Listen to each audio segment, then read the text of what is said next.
जय श्री केदारनाथ जी। दोस्तों, केदारनाथ धाम से जुड़ी हुई बहुत ही महत्वपूर्ण जानकारी देने वाला हूँ इस वीडियो के माध्यम।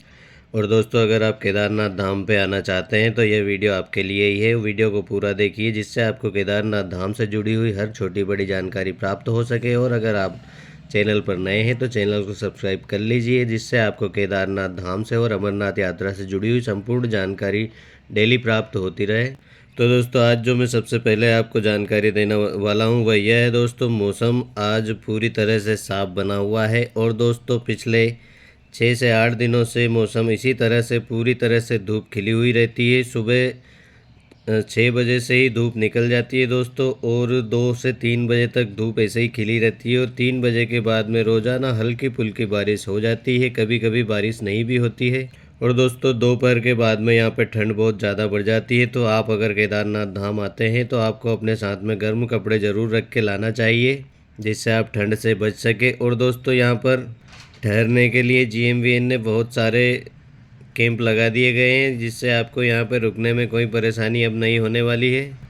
और दोस्तों, बात करें अगर ऑनलाइन ऑफलाइन रजिस्ट्रेशन की तो दोस्तों दोनों ही प्रकार से रजिस्ट्रेशन पे शासन द्वारा रोक लगा दी गई है। दोस्तों, जो केदारनाथ धाम में बहुत ही हेवी क्राउड आ रहा था उसके कारण प्रशासन ने यह फैसला लिया है कि अगर रजिस्ट्रेशन पे रोक लग जाएगी तो भीड़ थोड़ी सी कम हो सकती है।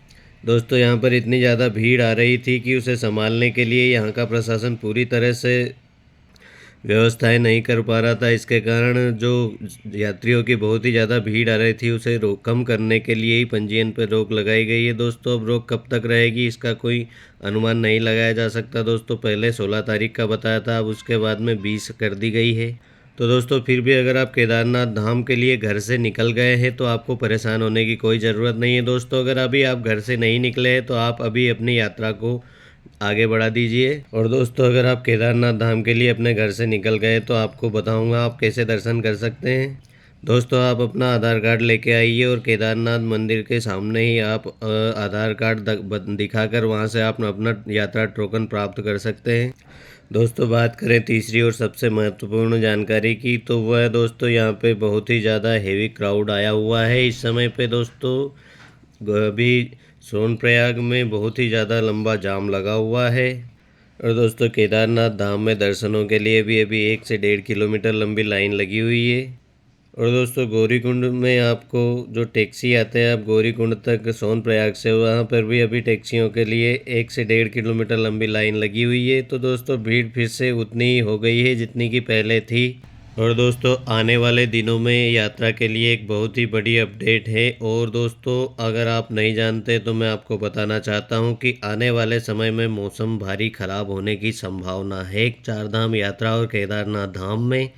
तो अगर आप अगले दिनों आते हैं तो आप पूरी तरह से अलर्ट हो जाइए, मौसम की जानकारी लेते रहिए।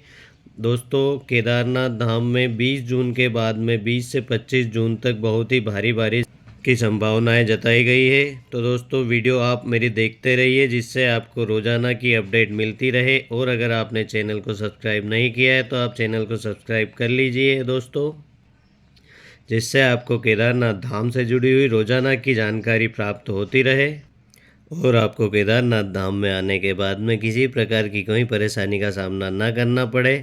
तो दोस्तों, मिलते हैं कल एक और नई अपडेट लेकर। जब तक के लिए जय श्री केदार।